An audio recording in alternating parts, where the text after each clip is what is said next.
Senang banget hari ini saya bisa kunjungan ke salah satu pabrik terbesar nih untuk brand-brand besar yang terbesar keren-keren. di kelasnya mungkin. Iya dong.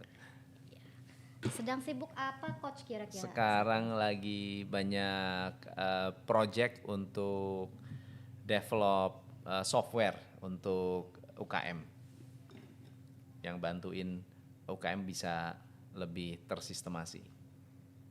Berarti kurang lebih nyambung nih sama yang mau kita bahas ya, Nyambung. coach ya. Hari ini kan kita mau bahas, kalau yang belum tahu ya, kita akan bahas dengan coach Tom ini cara jitu merintis bisnis skincare. Nah, benar. Bisnis skincare sih masih masuk di UMKM sebenarnya. Jadi makanya saya bilang Ya, segaris lurus nih. benar banget. Bisnis skincare itu adalah bisnis yang sedang booming, dan buat yang berminat untuk membangun bisnis skincare ini adalah timing yang tepat karena kurvanya kurva naik. Yes, dengan modal minimal mencapai angka maksimal. Diharapkan seperti itu. Oke. Baik, kita mulai interviewnya ya, Nuk, ya. Silahkan. Pasti udah pada penasaran kan semuanya. Oke, untuk first question nih, Dok. Iya. Sudut pandang coach terhadap bisnis maklon ya. Mungkin coach sudah paham maklon kan ya? Iya. Bisnis maklon adalah bisnis yang sebetulnya sudah ada sejak lama, tetapi justru terbuka ketika orang ingin memiliki produk tetapi tidak memiliki kapasitas produksi, tidak punya izin, kemudian mereka juga tidak mau repot dengan R&D karena kan biaya sebetulnya untuk membuat sebuah produk, proses R&D-nya itu kan tidak mudah, apalagi kalau misalnya saya tidak punya pengalaman, harus ada chemist yang pinter ya, atau rekomendasi dokter, dan ini akan repot kalau misalnya harus bikin sendiri. Maka maklon itu menjadi salah satu solusi. Jadi maklon itu kurang lebih menjadi jembatan bagi para pengusaha untuk mewujudkan mimpinya kurang lebih ya, Dok. Benar. Oke. Sebenarnya apa sih menurut coach yang harus dilakukan pabrik maklon nih untuk meningkatkan kepercayaan customer? Jadi kan kita lihat dasar dari pabrik maklon adalah melayani ini hulunya. Jadi dia membuat produk, riset, development yang nantinya akan dinikmati oleh end user. Okay. End user itu tertarik karena jualannya si para brand owner, betul ya? Tapi kan sebetulnya dengan produknya sistemnya. Produk kita, dengan sistemnya mereka, janji-janji mereka. Oh ini saya pakai selebriti, kemudian menggunakan brand ambassador yang menjanjikan kulit akan lebih baik, akan lebih halus, flek akan hilang dengan cepat, atau mungkin ada perawatannya dan seterusnya. Ini kan janjinya ke end user. Tapi ternyata produk itu tidak memiliki kandungan yang aman, atau mungkin kandungannya tidak bisa dipertanggungjawabkan, atau menghasilkan sih cepat tetapi bisa merusak kulit. Ini adalah salah satu tantangan yang dihadapi oleh perusahaan maklon. So jadi maklon company dia harus bisa menjadi seorang konsultan, bukan pedagang. Jadi tradingnya nggak hanya jual beli putus. Bukan jual beli putus, asal bikin terus jalan, pokoknya rusak nggak rusak bodo amat. Jangan, karena ujung-ujungnya adalah nama maklon itu sendiri nanti yang jelek. Strategi branding dan marketingnya apa coach yang lebih tepat? Kalau branding ya, kita berbicara branding berarti kita bisa mengaktifasi orang untuk mengenal brand kita. Karena sejauh ini perusahaan-perusahaan maklon tidak melakukan branding karena target marketnya adalah B2B. Okay. Jadi tidak membidik end user, tetapi membidiknya company to company. Jadi jumlah orang yang beli mungkin sedikit, tetapi mereka akan membeli dalam jumlah yang besar. Menurut Coach nih, apa yang menjadi alasan bisnis produk kecantikan atau kosmetik sangat diminati untuk saat ini? Gara-gara film Korea. Film Korea ya. Film Korea itu membawa dampak besar. Pertama, bukan hanya skincare ya. Satu, memang kulitnya halus-halus. Tetapi image Korea itu operasi plastik. Jadi bisnis operasi plastik juga sebetulnya berkembang gara-gara film Korea. Kalau kita nonton film-film Jepang, kalaupun film Jepang populer, mereka nggak operasi plastik. Tapi Korea terkenal banget dengan kehebatan mereka dalam operasi plastik. Tapi selain itu ternyata memang kulitnya halus-halus, tampilannya bagus, dan membuat orang merasa bahwa saya pengen kayak idola saya, mau kayak idola saya nih, karena yang dicari adalah cantiknya. Ternyata memang benar kalau sudah pakai skincare tertentu jadi tambah cantik, apalagi di endorse. Sekarang peranan sosial media semakin luas, di mana artis, selebgram mengendorse produk-produk tertentu dan akhirnya membuat mereka bisa mempengaruhi masyarakat. Dan yang lebih hebat, sekitar 20-30% pembeli skincare itu adanya di desa. Di desa itu berkembang ke sana. Jadi orang-orang di desa, bukan orang kota nih, orang desa semakin sadar akan kebutuhan skincare. Itu yang membuat bisnis skincare dahsyat. Nah, itu peranan Maklon penting banget tuh untuk mengedukasi para brand owner. Berarti udah dapat ya film Korea. Pertanyaan selanjutnya nih Coach. Banyak calon pengusaha atau individu yang sudah memiliki modal cukup untuk memulai bisnis, tapi belum mengetahui langkah awal untuk memulainya. Ya, bisnis yang dimulai memang uang adalah salah satu hal yang penting. Tetapi kalau entrepreneurship itu selalu berpikir tentang bagaimana saya bisa menyelesaikan problem customer. Untuk memulai bisnis ada 3 jalur. Jalur yang pertama adalah menjual produk yang sudah ada atau menjadi reseller dari produk yang ada. Uang yang kita miliki, modal yang kita miliki, kita bisa gunakan untuk marketing. Daripada saya pusing-pusing bikin produk, kenapa nggak jual brand yang sudah terkenal? Ya udah, saya jadi distributor aja, saya jadi reseller aja. Ini jalur satu nih.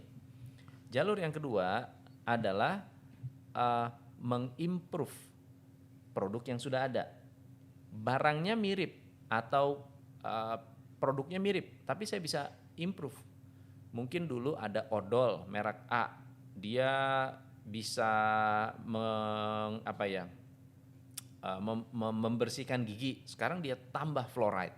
Wah, ini lebih baik gitu. Jadi dari produk yang ada dibuatlah inovasi, versi betternya. Ya, ini lebih baik dari ini, yes. Ya. Itu yang kedua. Nah, yang ketiga, dia melakukan total innovation berdasarkan kebutuhan masyarakat hari itu, saat itu. Contoh total innovation adalah Gojek yang menciptakan Gojek. Itu total inovasi, di mana ojeknya ada, tetapi nggak pernah ada ojek yang dipertemukan lewat aplikasi.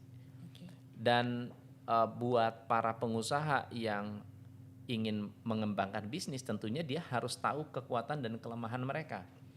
Apakah mereka adalah produk innovator? Mereka ini jago bikin produk atau jago jualannya? Karena kalau saya bikin produk nggak tahu cara jual, kita harus cari teman atau partner yang bisa jualan. Kalau saya jago jualan tapi nggak punya produk, ya harus punya partner yang produknya memang bagus. Tapi faktor yang ketiga, ini adalah yang kekuatan yang dimiliki oleh seorang pengusaha adalah mengoperasikan dan mengelola orang. Dia harus bisa memanage operational dan juga manage team supaya tidak ada kebocoran, supaya bisnisnya itu arah, tertata, rapi, bisa berkembang. Tapi ada banyak orang yang punya duit mulai bisnis, uangnya habis karena nggak pinter.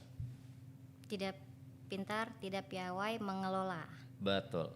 Berapa lama sih waktu yang dibutuhkan oleh seorang pengusaha maklon skincare atau kosmetik supaya produknya laku atau diterima di pasaran, mungkin lebih tepat?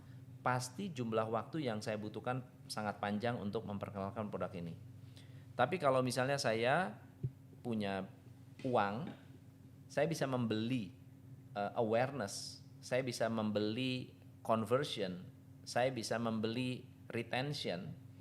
Itu akan membantu kita untuk mempercepat skalanya. Contohnya, kalau saya punya uang 1 miliar dengan uang 100 juta, yang 1 miliar ini berpotensi lebih cepat membuat produk saya dikenal daripada yang 100 juta, kira-kira gitu. Atau apalagi kalau saya nggak punya modal sama sekali untuk memperkenalkan produk kita, memperkenalkan bisnis kita.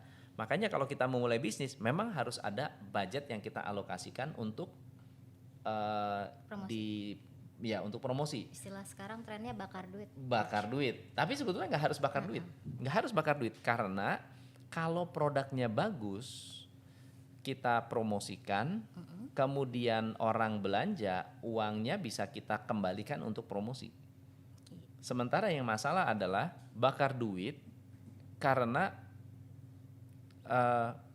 harus diperkenalkan dulu. Saya ini nggak tahu apa itu skincare, dipakai untuk apa, nggak mengerti sama sekali. Nah, itu butuh waktu sangat lama untuk memperkenalkan. Cara pakainya gimana, itu akan repot. Tapi kalau orang udah tahu apa itu krim malam, krim siang, krim pagi, krim subuh, semua udah tahu caranya pakainya gimana, dan nggak perlu ada edukasi lagi, akan lebih mudah. Oke. Tapi kan sebenarnya ya sehatnya nih menurut coach nih ya, berapa sih biaya berbanding promosi dan result? Sangat relatif dengan produk apa yang kita jual dan seberapa baik produk ini. Karena ada produk yang sangat bagus, cepat berhasil, cepat memberikan hasil, mungkin cocok dengan kulit orang Indonesia, lalu jadi viral. Nah, ketika viral atau ada tiba-tiba ada selebgram yang, ih gila gue pakai ini keren banget, padahal nggak dibayar, itu akan jauh lebih cepat mengangkat nama dan brand produk itu. Atau saya nggak tahu, mungkin ada orang yang kita ke Mandalika lalu kemudian ada pembalap motor GP yang tiba-tiba pakai gitu ya. Nah, itu kan sesuatu yang mungkin tidak setiap hari bisa kita lihat, tapi itu adalah viral karena dengan budget marketing yang kecil. Kadang berarti viral tanpa disangka ya. Tanpa disangka, itu karena produknya bagus. Kalau produknya jelek, udah diviral-viralin juga kadang. Mau diviralin, ya ini teman-teman buat yang tahu ya. Jadi kalau produknya biasa-biasa aja, harus keluar iklan untuk jualan. Yes. Ya, begitu berhenti beriklan, jualannya produknya hilang, bisnisnya akan hilang. Oke, itu karena produknya jelek. Tetapi kalau produknya bagus, hanya dirangsang sekali, orang repeat balik. Bahkan ngotot-ngotot, tolong dong, saya beli agak banyakan dikit. Kenapa? Saya malas bolak-balik. Ya, buat nyetok. Pasti akan begitu. Itu karena produknya bagus. Jadi untuk bisnis ini, produk bagus itu benar-benar penting banget. Quality ya? Quality. Faktor penting apa yang sangat dominan ya menentukan bisnis itu akan naik atau dan turun? Kenapa turun? Oke. Jadi bisnis naik turun ada 4 faktor. Satu adalah kita sendiri, company kita. Ya, company ini punya strategi atau tidak, pasti akan mempengaruhi naik atau turunnya bisnis kita. Ada perusahaan seperti McDonald ya yang sudah sejak tahun 50-an mereka buka bisnis, lalu kemudian eh, menjual produk yang sama berpuluh-puluh tahun.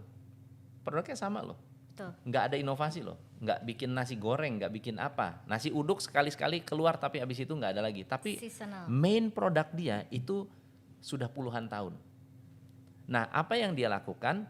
Komitmen, konsisten marketing. Jadi produknya sama, tapi marketingnya nggak berhenti. Terus menerus sampai terbentuk habit. Yang dilakukan McDonald adalah dia tidak menyerah walaupun omset turun, dia tetap marketing.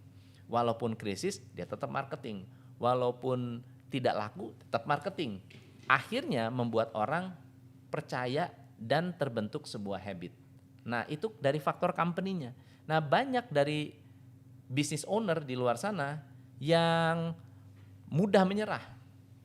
Tidak. Omset naik dikit berhenti marketing. Oke. Omset turun dikit berhenti marketing. Oke. Jadi nggak ada komitmen. Komitmen marketing. Betul. Terus Itu menerus. faktor Unstop. betul. Faktor yang pertama adalah company. Faktor yang kedua yang mempengaruhi naik turunnya bisnis adalah kompetitor. Karena kalau McDonald bikin bisnis berkembang, yang bikin ayam nggak cuma satu.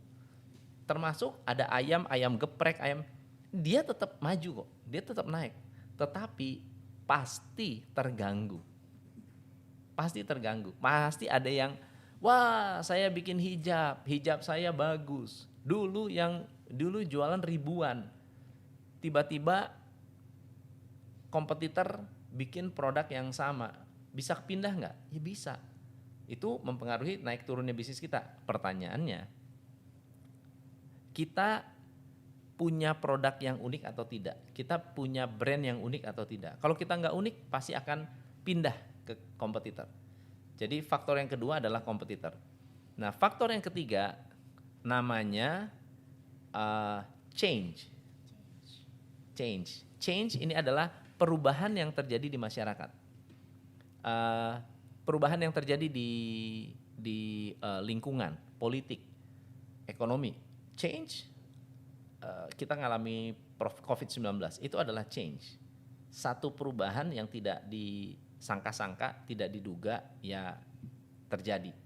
Berarti itu kemampuan kita untuk beradaptasi dengan change. Ya, itu bisa naik turun, bisa terjadi. Bahkan bisa naik atau bisa turun. Nah, faktor yang terakhir ini yang paling penting, yaitu customer. Customer yang nggak confident lagi dengan kita bisa membuat bisnis kita turun. Tapi customer yang menaruh rasa percaya yang tinggi kepada kita akan membuat bisnis kita tidak akan berhenti untuk naik.